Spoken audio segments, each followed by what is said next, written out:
Sushant Singh Rajput case से जुड़ी हुई इस वक्त की बड़ी जानकारी मिल रही है कि सुशांत केस में सुशांत के परिवार वालों से भी सीबीआई जल्द पूछताछ करेगी। सबसे पहले सीबीआई ने बहन मीतू सिंह को पूछताछ के लिए बुलाया है। सीबीआई ने मीतू को इसके लिए समन भेज दिया है। बताया यह भी जा रहा है कि मीतू से सिद्धार्थ पिठानी, दीपेश सावंत और सैमुअल मिरांडा के सामने भी बैठाकर पूछताछ संभव है। रिया के घर छोड़ने के बाद से मीतू सिंह ही सुशांत सिंह राजपूत के साथ 12 जून तक रही थी और मीतू के अलावा बहन प्रियंका से भी सीबीआई पूछताछ करेगी। दोनों का बयान पहले भी ईडी दर्ज कर चुकी है। प्रियंका का दिल्ली में और मीतू का मुंबई में ईडी ने बयान दर्ज किया है। सूत्रों के हवाले से यह भी जानकारी मिल रही है कि परिवार के दूसरे लोगों से भी सीबीआई पूछताछ करने वाली है। 3 तस्वीरें इस वक्त आपकी टीवी स्क्रीन पर और इस बीच ये बड़ी जानकारी न्यूज़ 24 आपको दे रहा है कि सुशांत सिंह राजपूत की बहन मीतू सिंह को समन भेजा जा चुका है सीबीआई की ओर से। जल्द ही उनसे पूछताछ होगी और परिवार के अन्य सदस्यों से भी सीबीआई जल्द पूछताछ कर सकती है। सीबीआई की जांच का आज 10वां दिन है और हर दिन रोज इस मामले में नए खुलासे हो रहे हैं। और इस खबर पर मुंबई से ग्राउंड जीरो से मेरे सहयोगी दीपक दुबे जुड़ गए हैं। दीपक और संकेत पाठक भी मेरे साथ मौजूद हैं। सबसे पहले दीपक, मैं आपके पास आ रही हूं। बड़ा सवाल है, दर्शकों को जरा सबसे पहले यह समझाइए कि मीतू सिंह को जो समन भेजा गया है, मीतू सिंह से सवाल जवाब सीबीआई के सबसे ज्यादा महत्वपूर्ण क्यों है?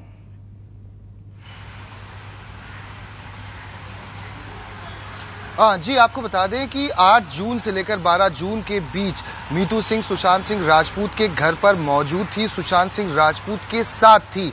रिया चक्रवर्ती और सुशांत सिंह राजपूत का जब झगड़ा हुआ था उस दौरान रिया का जो दावा है और बयान अपना दिया है कि मीतू को उन्होंने कॉल करके कहा था कि हमारे बीच झगड़ा हो चुका है और मैं घर छोड़कर जा रही हूं। ऐसे में मीतू बाद में पहुंचती हैं घर पर और 8 से लेकर 12 जून के बीच क्या कुछ मानसिक हालात रहे हैं सुशांत सिंह राजपूत के, किस तरह के परेशानी में वो थे, क्योंकि कई सारे बयान ऐसे सामने आए और न्यूज़ 24 से बातचीत पे भी सुशांत के घर में मौजूद लोगों ने ये बताया कि सुशांत काफी परेशान हो गए थे रिया चक्रवर्ती के जाने के बाद, यहां तक कि उन्होंने खाना पीना भी छोड़ दिया था और अपने कमरे में ही बंद रहते थे। तो मीतू से ये पूछताछ बहुत जरूरी है। यहां तक कि मीतू से पूछताछ इसलिए भी जरूरी है कि जब सुशांत सिंह राजपूत की लाश पंखे से लटकती हुई मिली थी तो सिद्धार्थ पिठानी वो शख्स थे जो सुशांत के घर में मौजूद थे और मीतू को उन्होंने फोन करके बताया था। उसके बाद मीतू ने कहा कि सुशांत की हार्ट बीट चेक करो, जो लटकती हुई फंदे से लाश है उसे काटो और उन्हें पीसीआर दो। तो ऐसे में वो भी एक महत्वपूर्ण बात है कि सिद्धार्थ पिठानी का दावा किया जा रहा है कि मीतू के कहने पर उन्होंने ऐसा किया। क्या मीतू ने अपनी स्वेच्छा से यह जानने की कोशिश की थी इसलिए उन्होंने कहा कि सुशांत की फंदे से लटकती हुई लाश को उतारो, या फिर मीतू को भी किसी ने कहा था कि ऐसा करने के लिए? तो उन बयानों का मिलान करना बहुत जरूरी है। सिद्धार्थ पिठानी कुछ और कह रहा है, मीतू सिंह ने बिहार पुलिस हो या मुंबई पुलिस हो या फिर ईडी के सामने जब हाजिर हुई तो उन्होंने अपनी जो बात रखी है उसमें कितनी समानता है, सिद्धार्थ पिठानी क्या कह रहा है, सैमुअल मिरांडा क्या कह रहा है, केशव क्या कह रहा है, ये सब वो लोग हैं जो घर में मौजूद थे। केशव, दीपेश, और इसीलिए दीपक की जानकारी मिल रही है कि मीतू सिंह और अन्य जो लोग हैं बहुत जरूरी है। सिद्धार्थ पिठानी की बात करें, नीरज की बात करें, इन लोगों को आमने सामने बैठाकर पूछताछ होगी। दीपक मेरे साथ आप बने रहें, संकेत आप भी मेरे साथ बने रहें। इस बीच एक और बड़ी खबर का रुख कर लेते हैं। सुशांत केस में ड्रग्स का कनेक्शन सामने आने के बाद नारकोटिक्स कंट्रोल ब्यूरो के लगातार एक्शन से मुंबई के ड्रग माफियाओं में दहशत फैल गई है। रिया एंड कंपनी का ड्रग्स चैट वायरल होने के बाद मुंबई के ड्रग माफियाओं ने ड्रग्स को जलाना और समंदर में फेंकना शुरू कर दिया है। एनसीबी को जांच में पता चला है कि बॉलीवुड में ड्रग्स सप्लाई करने वाले बड़े बड़े ड्रग्स पेडलर अपने ड्रग्स को नष्ट करने में लगे हुए हैं। एनसीबी की टीम को कई जगह से ड्रग्स जलाने और समंदर में फेंकने का इनपुट मिला है। ये बड़ी जानकारी आपकी टीवी स्क्रीन पर। और डीआरडीओ गेस्ट हाउस से संकेत पाठक लाइव जुड़े हुए हैं। संकेत, सीधे मैं आपके पास आ रही हूं। जानकारी मिल रही है कि जैसे ही नारकोटिक्स कंट्रोल ब्यूरो को ये जांच मिली है उसके बाद जो मुंबई के बड़े बड़े ड्रग्स माफिया हैं उनमें दहशत पैदा हो गई है, इसलिए ड्रग्स को नष्ट किया जा रहा है। जी बिल्कुल, आपको बताऊं कि एक तरफ सीबीआई जहां रिया चक्रवर्ती और बाकी तमाम लोगों से पूछताछ कर रही है, वहीं दूसरी तरफ एनसीबी यानी नारकोटिक्स कंट्रोल ब्यूरो भी लगातार इस जांच में जुटी हुई है और पिछले 2-3 दिनों से जितने भी ड्रग पेडलर खासतौर से जो बॉलीवुड में ड्रग सप्लाई करते हैं उन पर कड़ी नजर रखी जा रही है। आपको बताऊं कि 2 लोगों की गिरफ्तारी भी इस पूरे मामले में की गई है, उनकी कस्टडी लेकर लगातार उनसे पूछताछ की गई है। साथ ही साथ करीब 20 ऐसे ड्रग पेडलर हैं जिस पर एनसीबी की नजर है और उनको भी जल्द तलाशी उनकी की जा रही है ताकि उनको भी जल्द से जल्द गिरफ्तार किया जाए, क्योंकि कहीं ना कहीं रिया चक्रवर्ती का जो लिंक है वो ड्रग्स कनेक्शन सामने आया है। उसके बाद से एनसीबी ने पूरी तैयारी कर ली है कि जो मुंबई का ड्रग्स कार्टेल है, खासतौर से जो ड्रग पेडलर्स हैं, उनके नेक्सस को पूरी तरह से खत्म किया जाए। और यही वजह है कि अब एनसीबी लगातार धरपकड़ कर रही है। 2 से 3 लोगों को और हिरासत में लिया गया है। मैं आपको रोकना चाहूंगी, दर्शकों को ये बड़ी जानकारी दे दें। इस वक्त टीवी स्क्रीन पर फ्लैश हो रही है, गौरव को कल एनसीबी के सामने पेश होना है और रिया के साथ ड्रग्स चैट में सामने आया है गौरव आर्या का नाम। इस वक्त की बड़ी खबर, और वो निकल चुके हैं गोवा से मुंबई के लिए। गौरव आर्या, बड़ी खबर आपकी टीवी स्क्रीन पर, गौरव को कल एनसीबी के सामने पेश होना है। सीधे रुक कर लेते हैं एक बार फिर से संकेत का। संकेत, गोवा से गौरव आर्या निकल चुका है, पूछताछ होगी उससे जल्द। हाँ जी बिल्कुल, क्योंकि जिस तरीके से गौरव आर्या का नाम रिया चक्रवर्ती के साथ चैट में सामने आया था, वो एमडीएमए ड्रग्स दिलाने की बात कर रहे थे, उसके बाद से ही लगातार एनसीबी हो या ईडी हो और उसकी रडार पर गौरव आर्या बना हुआ था और अब वो गोवा से निकल चुका है। और बताया जा रहा है कि 4 से 4:30 बजे के आसपास मुंबई एयरपोर्ट पर लैंड करेगा और उसके बाद कल ईडी ने गौरव आर्या को समन किया है, तो ईडी के दफ्तर में सुबह 11 बजे तक गौरव आर्या को हाजिर होना है। ये एक ऐसा अहम शख्स है जिसके बारे में बताया जा रहा है कि बॉलीवुड में कई सारी सेलिब्रिटी से संपर्क में ये था। इसके अलावा कई बॉलीवुड की जो रेप पार्टियां होती थी वहां पर भी इसको देखा गया था। इस तरीके की जानकारी एनसीबी और ईडी के हाथ लगी है, जिसके बाद गौरव आर्या को समन किया गया है और बताया जा रहा है कि कल 11 बजे गौरव आर्या ईडी के दफ्तर पहुंचेगा। बहुत बड़ी जानकारी आप दे रहे हैं, बहुत बड़ी खबर। गौरव आर्या गोवा से निकलकर मुंबई के लिए रवाना हो चुका है। जल्द एनसीबी की टीम उससे पूछताछ करेगी। दीपक और संकेत दोनों आप मेरे साथ बने रहे, मैं लौटूंगी इस बीच। एक और खबर का रुख कर लेते हैं। सुशांत की सुसाइड मिस्ट्री में रिया और सुशांत को लेकर एक ऐसा सच सामने आया है जिसे जानने के बाद सुशांत की हालत और उसमें रिया के किरदार का पूरा अंदाजा आपको हो जाएगा। रिया और सुशांत के बीच हुई लंबी बातचीत की ऐसी ऑडियो क्लिप मिली है जिसमें सुशांत अपनी परेशानी से लेकर अपनी गाड़ियां तक बेचने की बात कह रहे हैं, जबकि रिया उन्हें ट्रस्ट बनाने के लिए कह रही है। सुशांत ने रिया और कुछ फाइनेंशियल एडवाइजर के साथ जो मीटिंग की थी उसमें उन्होंने ये कहा कि वो अपने आप से लड़ रहे हैं। ये रिपोर्ट आपको दिखाएगी और बताएगी कि कैसे रिया सुशांत का फाइनेंस कंट्रोल कर रही थी। सुशांत की सुसाइड मिस्ट्री पर देखिए ये सुपर एक्सक्लूसिव रिपोर्ट।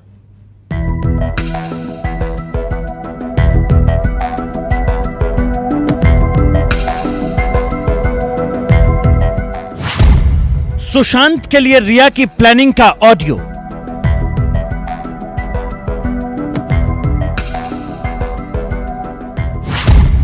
सुशांत ने क्यों कहा मेरा सबसे बुरा दौर।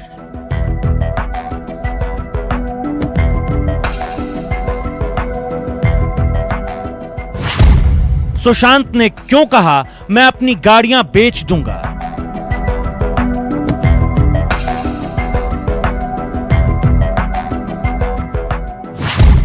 सुशांत ने क्यों कहा मैं कमरे में कैद रहता हूं।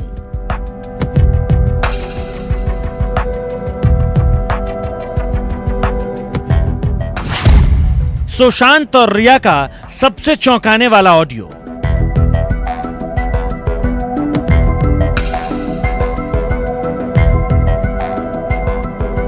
सुशांत सिंह राजपूत के सुसाइड मिस्ट्री की जांच के दौरान रिया चक्रवर्ती और सुशांत का एक ऐसा ऑडियो आया है जिसमें सुशांत खुद को बेहद परेशान और बुरे हालात में फंसने की बात कर रहे हैं।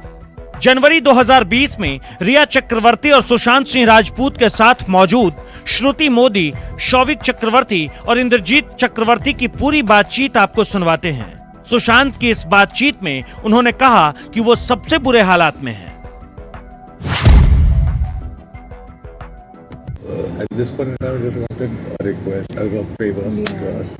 And how should we just close all, save all the money, do it in a way that I talked can. about a worst case scenario yesterday, and that was a worst case thing that we discussed. Yeah, because here I'm fighting my mind, so Yeah. that's probably the worst case. So the worst case I can ever see. which generally happens when we do worst case cases is having a private trust set up and to take care of the individual and ensure that all financial decisions are with. Sushant की करीब 35 minute की इस बातचीत में रिया के साथ मिलकर एक ट्रस्ट बनाने की प्लानिंग कर रहे हैं। इसमें रिया और श्रुति उन्हें लगातार बता रही है कि क्या करना है, कैसे करना है। इन सब के बीच बीच में सुशांत बहुत परेशान लग रहे थे। उन्होंने यहाँ तक कह दिया कि जो हालात चल रहे हैं उसमें वो एक्टिंग तो बिल्कुल नहीं कर पाएंगे।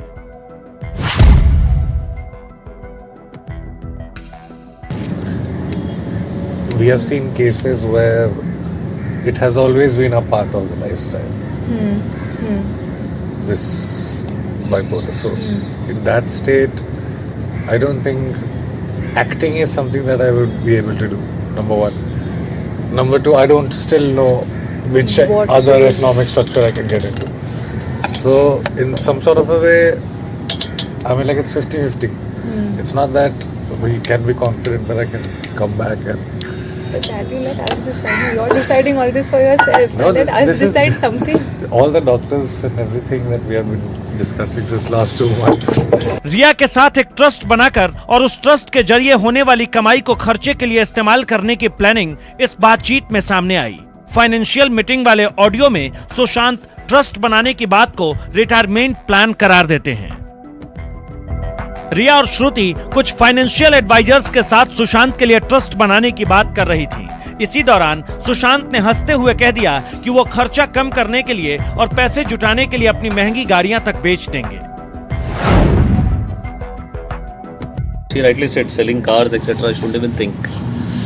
It's a loss-making But then I'm decision. not going to use it now, so. Yeah, but you'll need one car, right? Still have a rainy day. Just fetch us something. I mean, like if I didn't have one, then I would buy one Innova or something, right? Right. That's You my can sell frame of these mind. two and buy an Innova or something. एक महीने के बाद You ये won't get वाला that much करते money हैं। to buy an Innova. What did it say? Renting करते But हैं सब। actually, Selling the Maserati. Maserati. You won't get. But why sell a Maserati? Buy an Overnight Innova. सब करने की जरूरत It's a नहीं है. Maserati You're not by to make range. my decisions for you. Just relax. But it's just that I'm just saying that fascination of buying those things. Lived and done. Sushant इस पूरी बातचीत के दौरान बहुत परेशान लग रहे थे। हालांकि वो मुस्कुरा रहे थे, लेकिन उन्होंने फाइनेंशियल एडवाइजर्स और रिया के सामने ही ये भी बता दिया कि वो अपने कमरे में ही कैद रहते हैं। Yeah, of course. I can go severely down. But I hardly go out of my room. Right. Yeah. Right. No, that I'm That's sure a- we'll be able to work something. Fair thing. But yeah, it's a long life. So working again, it has to be a goal post that you have to achieve. So yeah, that's what I'm Yeah, saying. yeah. So I'll have my intellectual curiosity to take care Right. of that, but not in terms of any economic commitment. Right. Because this kind of frame of mind, like one day I feel something and the second day I feel something Right. else about work. So I cannot be wasting others' time at all. Right. Yeah? Sushant, रिया, श्रुति और शोविक के साथ एक trust बनाकर financial planning वाली ये पूरी रणनीति सुशांत के लिए बनाई जा रही थी। इतना तय है कि सुशांत इस पूरी बातचीत में परेशान लग रहे थे और बार बार अपनी परेशानी भी बता रहे थे। जाहिर है, अगर वो किसी तरह के मानसिक तनाव में थे तो पहले उनकी मानसिक हालत को स्थिर करने की कोशिशें होनी चाहिए थी। बहरहाल, इस बातचीत का पूरा सच क्या है, ये जांच का विषय है। दीपक दुबे, मुंबई, न्यूज़ 24। नमस्कार, मैं हूं मानक गुप्ता। अगर आपको हमारा ये वीडियो पसंद आया हो तो इसे लाइक और शेयर जरूर करें और हाँ, हमें सब्सक्राइब और फॉलो करना ना भूलें ताकि आप देश और दुनिया की कोई खबर मिस ना करें। तो जुड़े रहिए हमारे साथ और देखते रहिए न्यूज़ 24।